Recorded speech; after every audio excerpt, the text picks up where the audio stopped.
Masaa kadhaa yaliyopita mwanamuziki wa nyimbo za injili kutoka hapa Kenya anayejulikana kama Ringtone Alex Apoko almaarufu the chairman of the gospel industry in Kenya amemwaibisha mwanamuziki wa bongo flavor anayejulikana kama Platnumz live on TV.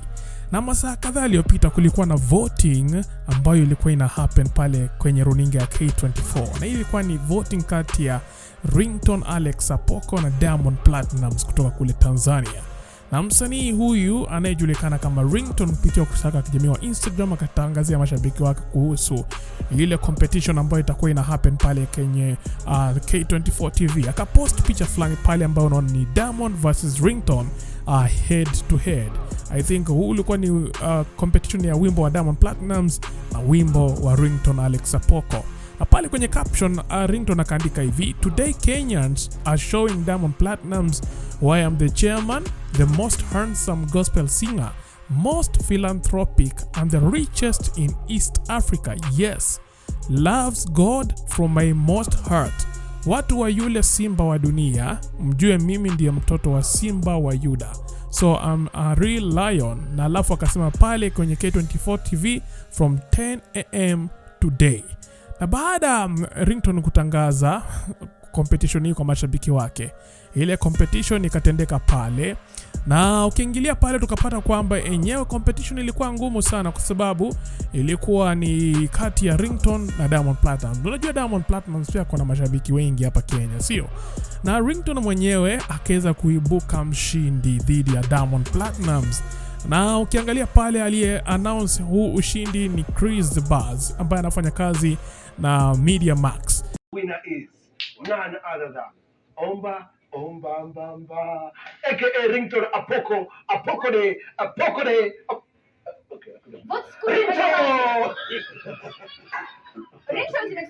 Ana Ringtone baada ya kujua kwamba ameshinda akaandika pale hivi akiwaonya mashabiki wa Platnumz akisema hivi: "Never compare me with Diamond again because I am beating him any day anytime."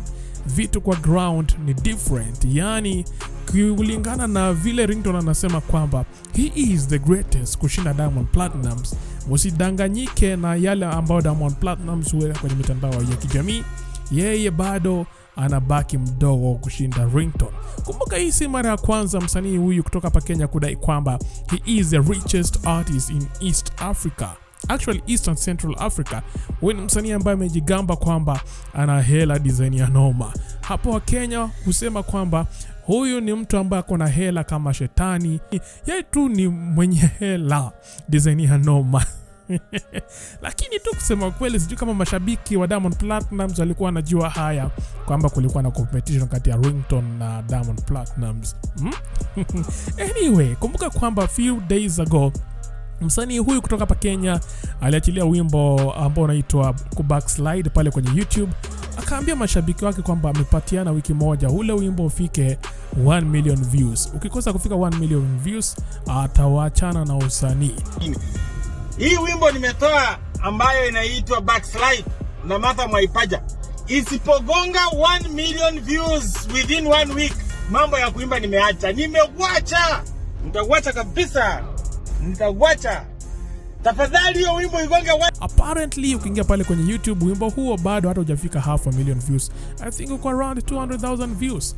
Bado hata hujafika 500,000 views. Sasa sijui kama msanii huyu ataquit usanii, ataachana na usanii kabisa, kwa sababu alikuwa ameahidi mashabiki wake. Kumbuka kwamba alikuwa amepost hivi kwenye Instagram yake akiambia mashabiki wake baada ya kuachilia wimbo huo ambao alimshirikisha msanii mwingine kutoka kule Tanzania anayejulikana kama Martha Mwaipaja. Lakini tunajua kwamba msanii huyu tu probably alikuwa anatafuta kiki ndio ule wimbo upate views, lakini kama uligonga mwamba kakangu, wimbo haukufika hata 500,000 views. Anyway, sina mengi ya kusema. Semeni tu venye mtasema hapo kwenye comment section. Kati ya Ringtone na Platnumz, who are you going for? Tuache maoni yako kwenye comment section tuambie. Thank you for watching. Let's meet next time. Bye bye.